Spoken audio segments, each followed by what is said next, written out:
Welcome to the Massage Life Podcast. I'm Jordan Pearson. I'm a CPA, and I'm here with the wonderful, the one and only Melissa, who just asked me a second ago, does my hair look nice? And I said, you look terrible. You look like garbage. No, you look fantastic. That's what I said. You do. You look amazing today. Everyone should go watch us on YouTube just to see what you look like. I think we have like 2 YouTube followers. 13. Oh, unlucky 13. We do better on other platforms. It's fine. Yeah, but apparently TikTok's going away, so we should Yeah. switch over to YouTube, I guess. Yeah, that's probably a good thing. No, I'm sure TikTok's not going anywhere. So we're veering away from any discussions about tax. Is that the plan? We're going to talk about... Yeah, people are probably tired of tax info. Although I thought we had a little tidbit of tax Yeah, we may throw in info. a little nugget of You can't help tax. yourself. I just can't. What else am I going to talk about? I got nothing else to give here.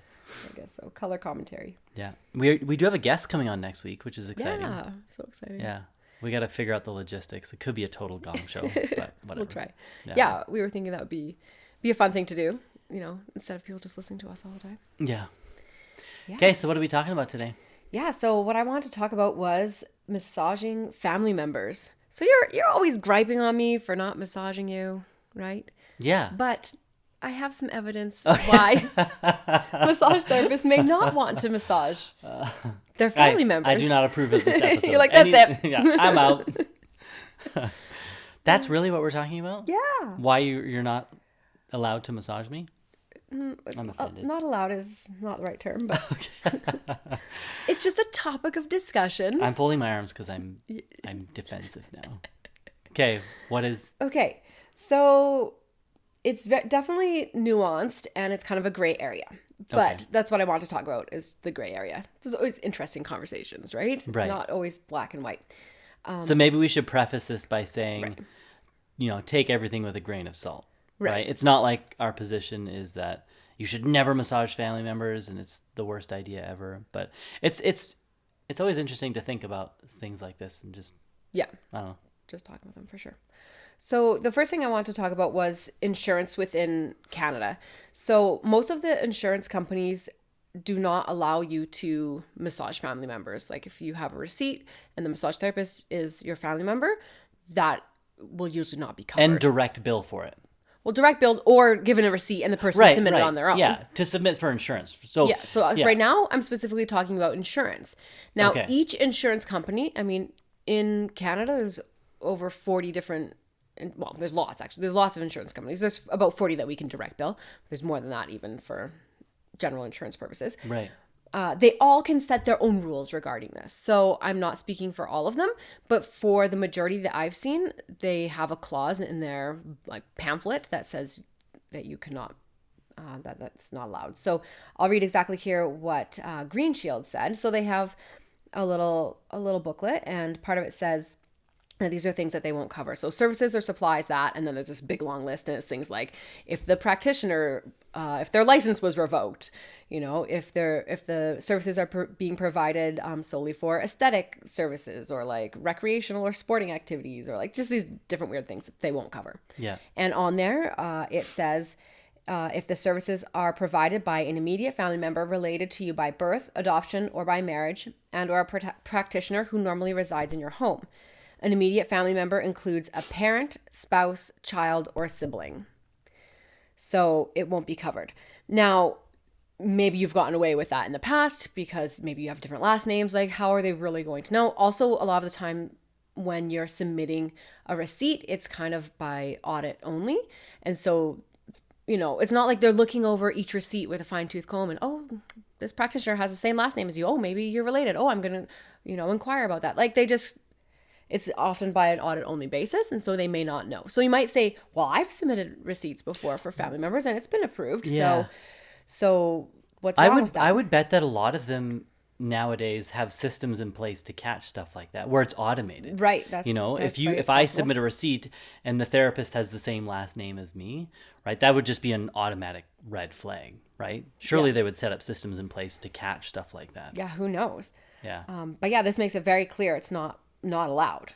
Right. And so... And that makes sense to me. Yeah, I had an interesting experience where I was massaging someone and she said, normally in the past I would get massaged by my sister. That was normal. They would write receipts. They have different last names. She's like, all the time. That's just what we would do. Yeah. But what happened was over COVID, we were shut down for 3 months, couldn't practice. But this person's sister lived in their basement. They lived in the same home. And so she actually called the insurance company and she said, now I'd like to get a massage and submit a receipt.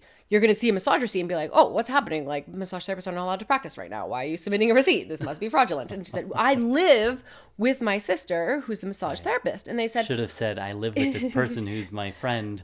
yeah, but this one even though says, even if they normally reside in your home and you're not related, Oh, it's interesting. also not Oh, allowed. okay. Yeah. Interesting. So the insurance company was like, at first they were like, okay, yeah, that's fine. And then they were like, wait a second. No, it's not fine. Like they had to kind of think about it. They're like, no, you can't actually get For this massaged other by-" reason. Yeah, for this other reason. Yeah. They're like, that's fine. COVID aside. COVID, whatever. Yeah. Yeah. They're like, oh, no, that's not allowed. And so the person was like, what? And even the massage therapist was like, really? Like they didn't know. Right. And I mean, it's common that massage therapists, we wouldn't know because we aren't given this insurance booklet. This booklet is the booklet provided to the people who have the plan. Right. And so, I mean, I found it because it is published also online, but I could see a lot of massage therapists not knowing this rule from these insurance And I companies. think that that's just a testament to that therapist's integrity, right? Because it never, probably never even crossed her mind Like, why would that not be allowed? that it Like, wouldn't be allowed. Right. And it's, I mean, for me as a forensic accountant, it makes perfect sense, right? Because the opportunity for fraud is so high, right? Because you're going to, people that commit fraud generally do it with, you usually need somebody else to help you commit the fraud. Right. And so you'll collude with someone that you're close with, right? So whether it's someone that you're really close with at work or a family member or a friend, Right. where you can work together. Right. Like So I know that of bank robberies when I worked at the bank robberies that took place internally, right? And it was two people within the bank who had a really close relationship, and so we have controls in place. But if two people come together, They both have the codes or whatever. they both have the codes or whatever, they can do things and get away with it quite easily. Well, not quite easily, but actually, yeah. I figured out how to rob the bank. Well, I never great. did, but Well, if online wellness doesn't work out, we'll go do that. yeah, we'll just go rob the bank. Oh, Yeah, no. interesting. Yeah, so I think that's pretty interesting and definitely something for people to be aware of. Now, the other question that is raised is like, okay, fine, I won't submit a receipt, or I won't give a receipt. Can I still massage a family member, a friend, a spouse? Is that okay? Like, just massage them, and they don't even have to pay me. I'll just massage them. Is that okay? Well, I mean, I think you can. You cannot always. You cannot. always. Are the police going to show up? It has nothing to do with the police. It has everything to do with your massage association or your college, your regulatory college. There's rules about this. Why are you laughing? It just seems so Okay, ridiculous. it's not ridiculous. The use of the word can versus like should, right? Like, So okay, I'm intrigued. Okay. Educate me. So it really depends where you live and what association you're This a is member so of. fascinating. You're I bet a lot of intrigued by people this? have.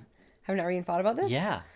Yeah, so every massage association, well, they should. I believe every massage association has their standards of practice and outlines all these different things. I bet a Okay. lot of massage therapists don't read this. It's like super long. You're But the only nerd. I'm the only nerd who's like, ooh, I gotta read these. I've read all 1,700 pages of.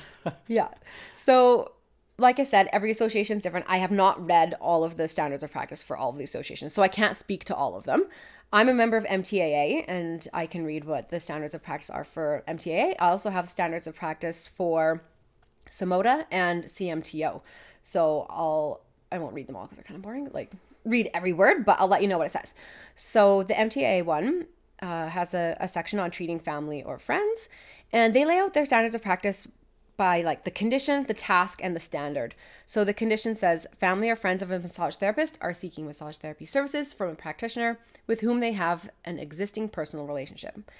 So the task says to ensure that professional boundaries are maintained when the client is the massage therapist's friend or family member, and to manage the risks associated with the resulting dual relationship. So that's the main problem, right? Is it creates a dual relationship. Like you're their practitioner, but you're also their friend. And Right. it becomes this kind of gray, weird area. Okay. So that's part of the problem. So it says these risks include, but are not limited to, making assumptions regarding health history, treatment tolerance, client comfort, or payment, missing or withholding of relevant information, preferential treatment, absent or incomplete documentation, or real or perceived insurance fraud where third-party coverage is sought, Which we talked about. which we talked about already. Yeah. So the other problems are you may not feel comfortable asking all the health history questions, or Right. they may not feel comfortable telling you all of the answers. Right. So Right. that's kind of a gray area. Like, oh, I'm pregnant. But Yeah. I don't want anyone to know. I don't want anyone else to know. Yeah. Or I have cancer and I don't really I'm want keeping to. that a secret. Yeah. Yeah. There's a lot of things. Okay. Yeah. Interesting. Yeah, treating them differently, like maybe giving them more time than you're billing for, or like, right. yeah, or you're not going to maybe do all your charting properly because like, it's just for my sister, whatever. You're not going to do all the proper charting. So, yeah, those are possible risks. And so there's the standard. It has a few different sections. So the first one is quality and technical. So it says, so that the massage therapist avoids treating anyone with whom they have had a sexual or romantic relationship, including their spouse or any other immediate family members. So it says to avoid treating them. So there you go. It's telling me to avoid treating you. So when you're like, please, just give me a massage, I'll say, MTA said to avoid it. So bye. It says avoid. It doesn't say you No, absolutely exactly. cannot. You're right. The MTA does not say you can absolutely not. It just said that you should avoid it. Right. And then it goes And I on- would agree with all of those reasons. Right. It makes sense. It goes on to say, only in exceptional circumstances treat family members or someone with whom you have a close personal relationship. And so then it lists some exceptional circumstances such as like if there's no one else available to treat you, or Right. like there's financial hardship, right? So maybe you'll treat them for free, or you'll Right. do some sort of barter or trade or something. Maybe that client doesn't trust anyone else. They only trust a family member. Also, there might be like barriers to like language barriers or something. Like there's different reasons. There's lots of reasons I can think of. Yeah. Right. So you Interesting. have to kind of be aware of those things, and then it gives you some tips on how to properly treat So that really person. all I have to do to compel you to massage me is say, I don't feel comfortable, with any anybody else. massage therapist guess so. but you. But that's not true. You'll get a massage from anyone. You're just like excited to be on the table. Yeah, anyone. Literally anyone. You're like, you want a Literally massage? anyone. Sometimes I trick my kids into like giving me massages. That is the best. Just walk on my back. Be like, Abby, just like rub my back here for a second. So true. Yeah. So yeah, it just says that you should be extra vigilant in your practice. Really be careful about confidentiality. Do your thorough interview and assessment. Right. All those things.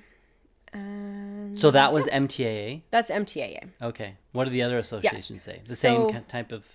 So some of them are more strict. So Interesting. MTA's is pretty reasonable, I think. Yeah.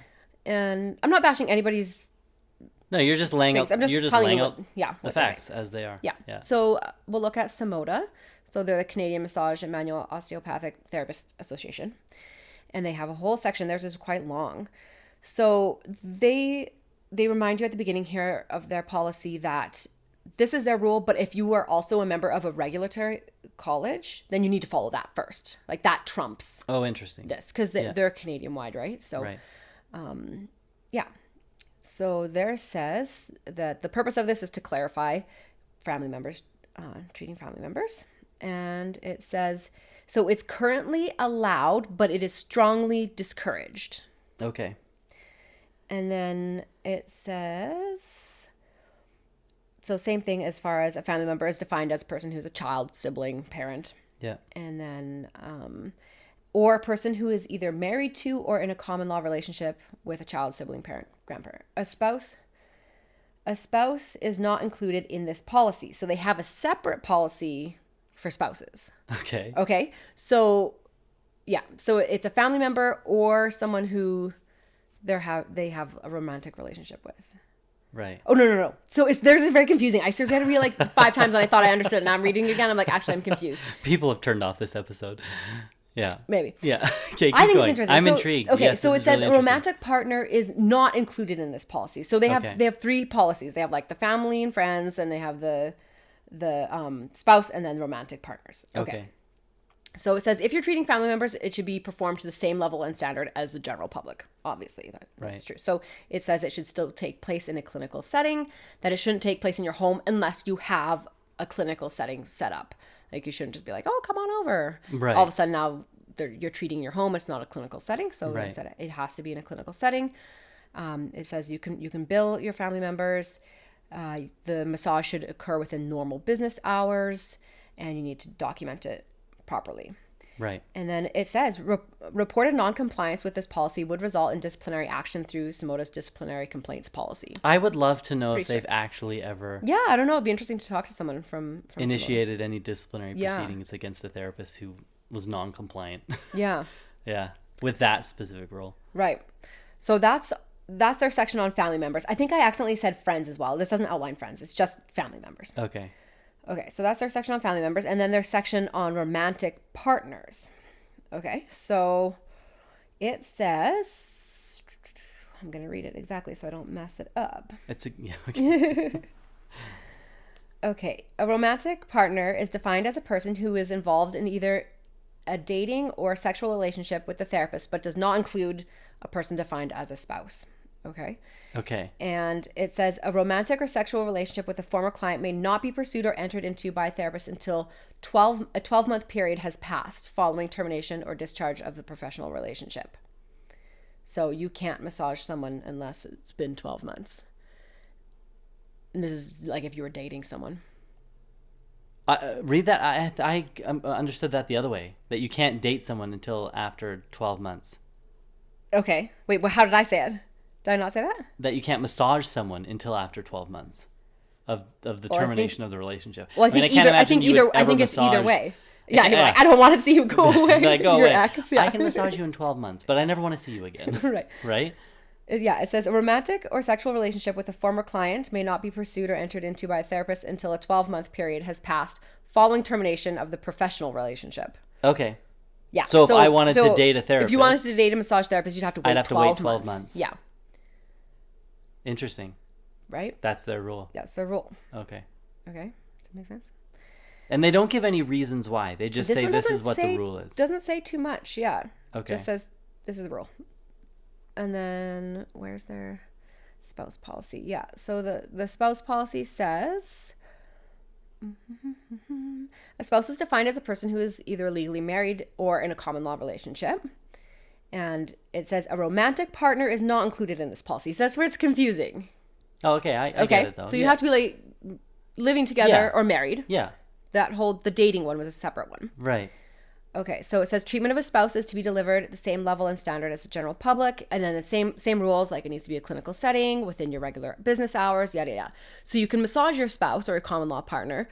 You can massage family members, but you cannot massage someone who you're dating. Okay. That's their rule, and it kind of makes sense. I like it actually. I think it makes sense in my head, Yeah. Yeah. right? Because it's just like this really gray area, Yeah. the dating or sexual relationship. Right. It's like, are you a client? Are you? Yeah. like, What are we? you? Yeah. Yeah. Interesting. Okay, so that's theirs. And then Samoda. So Samoda or sorry, CMTO? not Samoda. Oh my goodness, their names are very similar. Yeah. CMTO. So this is Ontario. This is Ontario, Okay. the college. Okay, so it's a little bit different because this is a regulated province now.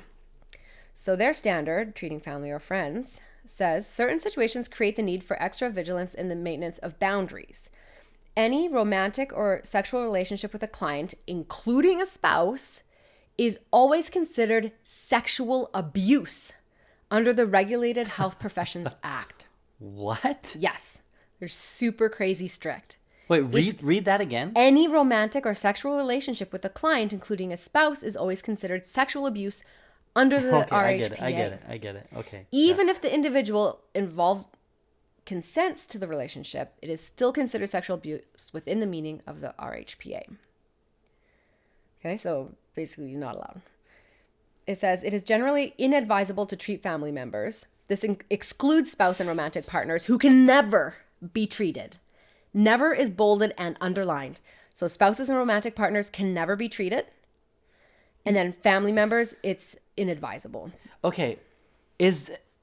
Do they outline any sort of, because I think there's lots of different ways you could read that, right? Maybe that is under the assumption that there's an exchange of money, that there's a transaction taking place. I don't think so. No, I don't think it has anything to do with money. It has to do with that there's now a dual relationship. There's more details if you want to hear it. That's so interesting. I'm trying So to be very... So if you live in Ontario, yeah, You cannot you massage cannot your massage spouse. your spouse. and they're calling it sexual abuse if you Yeah. do. And that's not even just a massage thing. That's a regulated Health Professions Act thing. So any practitioners like chiropractors, acupuncturists, anybody who's underneath that, I shouldn't say acupuncturists, I'm not sure if they're regulated in Ontario. I think they are. So if we move to Ontario and you become a member of the CMTO and you massage me, you've sexually abused me according to their standards. According to, yeah, apparently. I mean, I think we need a lawyer to read this. It's pretty clear. That sounds crazy. Yeah. I mean, I'm trying. I mean, I don't want to offend anyone by giving my opinion, but that just seems really. That seems really strict. Yeah, and I think. And I'm trying to understand the reasons why. And I think it's kind of, it's tricky because where do you outline what is treatment? Okay, so I'm rubbing like lotion on your back at the beach, like suntan lotion. I'm like massaging it in. Oh, you're massaging him. Better stop. It's like I'm allowed to touch you. Like you're my spouse. Yes. So what is massage and what is massage therapy? Where do you draw that line of what's the difference? Yeah, and I think, I mean, when you're married to someone or in a committed relationship with someone, like, I mean, what you do in your private life is your own business, right? And I feel like the association has no right to really dictate any of that. I hate maybe that I said that because it's like I'm coming out and criticizing that piece unless I'm completely maybe I have to read the whole, like all of the standards in context. I don't know. It just seems really intense. I feel like I'm gonna get sued now. It's very clear in here that it says like to not treat any client with whom they have had a sexual or romantic relationship, including their spouse. But I guess what is really tricky to define is what is treatment. Yeah. What is treatment? Yes. Because it's like you're on my massage table. I've done an intake. There's an intake form. There's charting. You know, I give you home care. Like all of that encompasses a treatment to me. And we do talk about how massage therapy, massage treatment is different than just massage. I mean, it's what we go to school for. It encompasses so much more than just massage your back, right? That's not what just massage is. It's just rub your back. Yeah. Right? So the legal fight would be over that. That would be what the legal fight word. is. It's like, is this a massage Define therapy treatment. Yeah. Or am I just giving you a massage? Oh, this is interesting. Yeah. I hope I don't make any enemies. No, I think it's an interesting discussion. I'd love to talk I'd to love to someone talk in to one some of these people regulated about provinces. this. Yeah. And we should. Yeah. Interesting. Yeah, and then even it goes on to say like only in exceptional circumstances can you treat family members with whom you've had a close personal relationship, like other than a spouse. It always keeps saying that, other than a spouse, which is prohibited. Even under exceptional circumstances, you're still not allowed to massage your spouse. Yes. No, this is talking about family members. So you're not even supposed to massage family members, only in exceptional circumstances. But you can never massage your spouse. Never. Not even in exceptional circumstances. Yeah.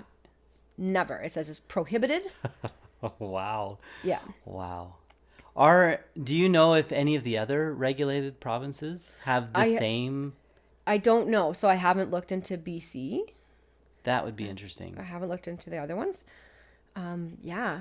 I mean, anyone who's listening, if you want to chime in, I'd love to hear what your regulatory college or association says about this. I think it's very, very. And I should be careful. You know, there's obviously a reason for this.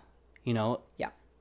Things have happened that have made it, because obviously, like I remember when I was working for the Alberta Securities Commissions, and it's very like compliance oriented. My job was all about compliance, and I would sit in these meetings with lawyers, and we would go through agreements and contracts like line by line, and we would have really in-depth discussions about like, okay, we need to talk about this piece, this sentence. We need to have a meeting about this sentence, and let's talk about this and consider, you know, all of the variables. Is there anything that we're missing here?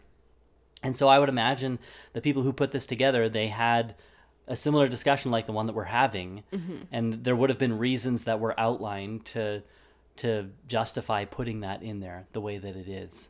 And so I am ignorant to what those reasons are, and so I recognize that.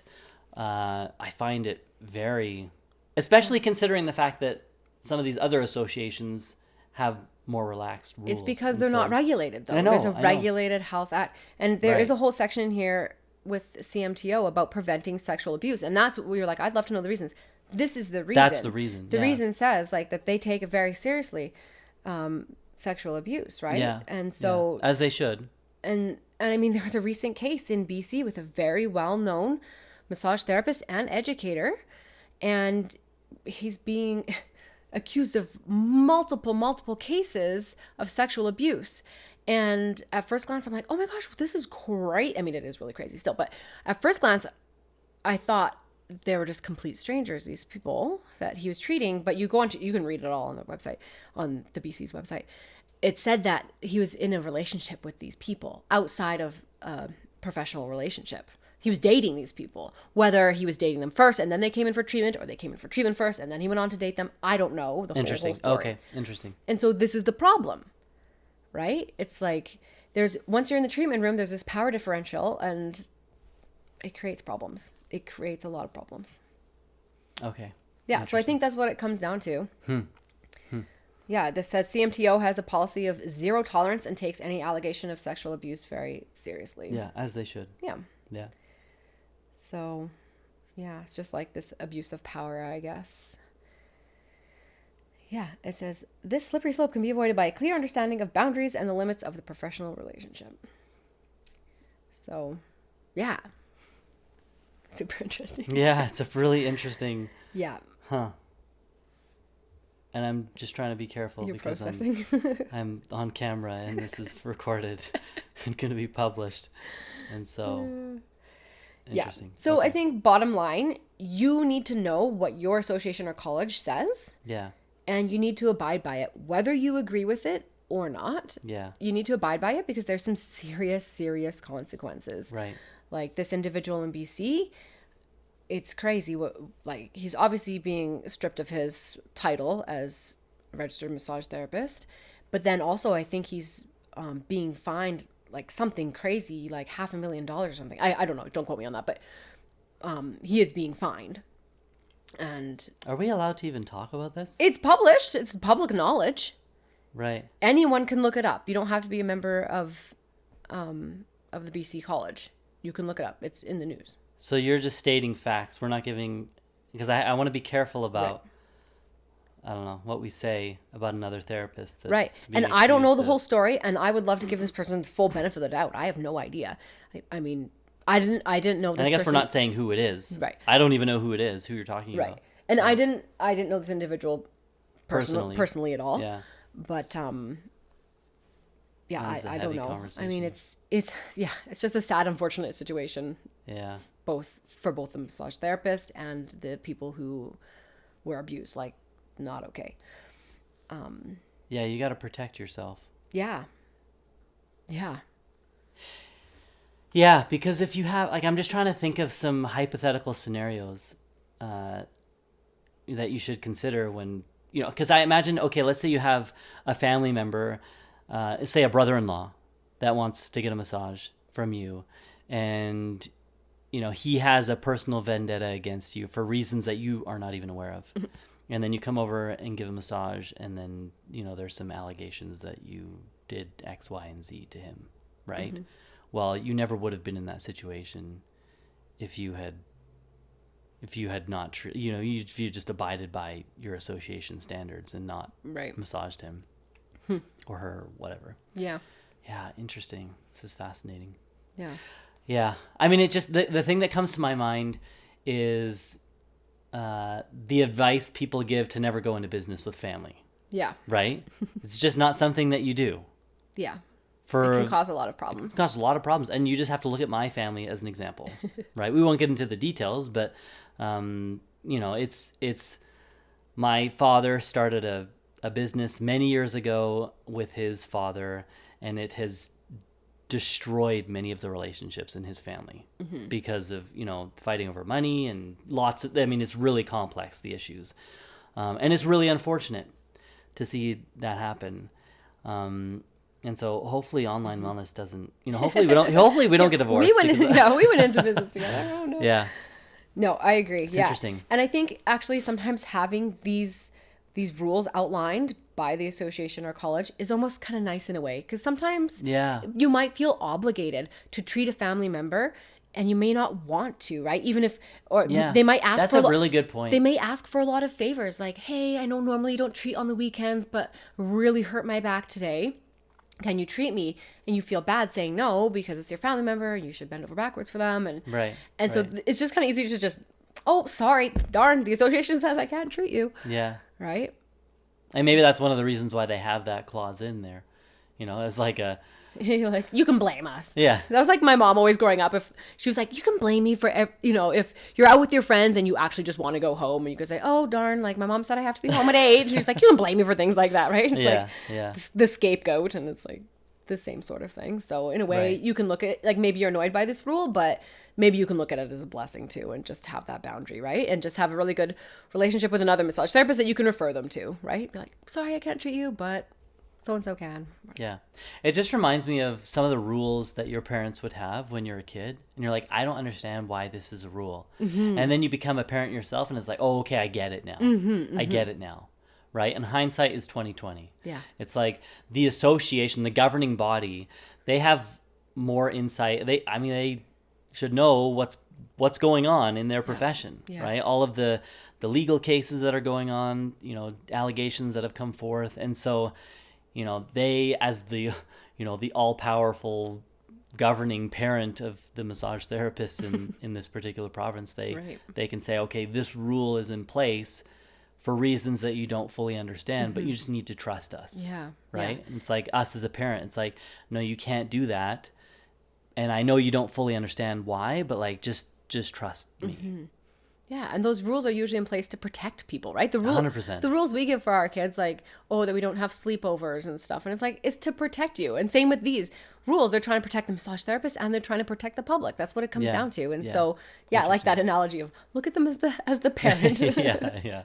The overly concerned, overly mother concerned, and father yes. that just, they love you and they just want to make sure that, and I mean, I don't want to use that word, but like come from a place of genuine love and care for, as they should, as the regulatory body. Yeah.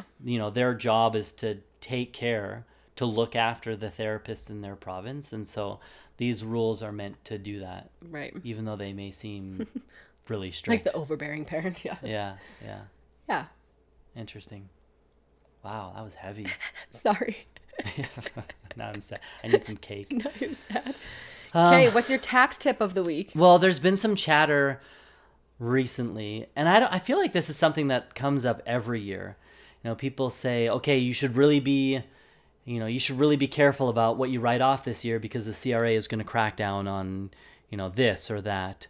And I mean, who knows what the CRA is going to do? And so I think the chatter has been around, what was it? Well, people were saying, oh, because of CERB, like, the government's lost so much money from CERB. Now they're trying to recoup their money, so they're going to be really strict about the two things they were talking about were home business expenses. Okay. And then also contractors versus employees, just really making sure that people are actually contractors and not employees. Right. Or vice I mean, versa. the home expenses I get, because one of the new things that's been introduced is employees who do work from home, they're allowed to write off a portion of their home expenses as an employee. Like I'm not going to get into the intricacies, but that's something that has been introduced. And so whenever there's a new tax law that's introduced, I'm just making some assumptions here, but generally speaking, whenever they roll out something new, they're going to take a closer look at that just to make sure that, okay, is this working? Are people, doing it the right way? Not necessarily that they want to like get as much money back from people as they can. They want to like, stick it to people and, enforce these rules. They just want to make sure that it's like people know what they're doing. Right. Because rules that have been around for a long time, it's like, okay, generally speaking, people know what the rule is and what they're Right. supposed to do, right? Like writing off vehicle expenses for sole proprietorship. Like, here's the rule. It's been the rule for many years. Like, go ahead and do it. But whenever they roll out something new, with more people working from home now, like it just makes sense that the CRA is going to look at that closer. Right. And who knows if they actually are going to. I don't know. We'll see. Right. You have to cough. Okay, we're back. So Melissa just finished coughing for the last 2 hours. Are you 2 okay? hours. Are you okay? No. I No, have she's problems. dying. We're going to have to wrap it up here. I don't even know what we're talking about. Writing off stuff, enforcing, Yeah. the CRA being crazy. Yeah, I mean, who knows? Who knows what the CRA is going to do? Maybe one thing that, plays out in people's favor is the fact that the CRA may be going on strike middle of April. And so, I mean, that's going to throw all That's sorts terrible of... timing, or they're doing that on purpose. Well, I mean, it's complex, but no, I just don't really know all the facts. Yeah. But, yeah, people should file their taxes ASAP, right? Like if you're expecting a return back, don't wait until middle of April or end of April, right? Because you may have to wait longer. Most massage therapists, though, usually have to pay. Yeah. Depending. If they've maybe paid installments, but... Yeah. Okay. Yeah, let us know what you think about these associations rules. I mean, I'm after talking about it with you and thinking about it, I'm convinced that the rule makes sense. I do get it. Right. And generally speaking, I think that it's a good rule. You're gonna have some strong opinions on either side. Right. But yeah, it makes sense to me. Right. Okay. All right. No hard feelings. We love everyone. Have a great week. See you guys. ya. Thank you so much for listening. If you'd like to stay in touch, you can follow us on Instagram, Facebook, and TikTok. We've included the links to these in the show notes. Also, be sure to check out our website, onlinewellness.ca, if you need any continuing education credits. All of our courses have been approved by massage associations across Canada. Anyways, we'll catch you next time.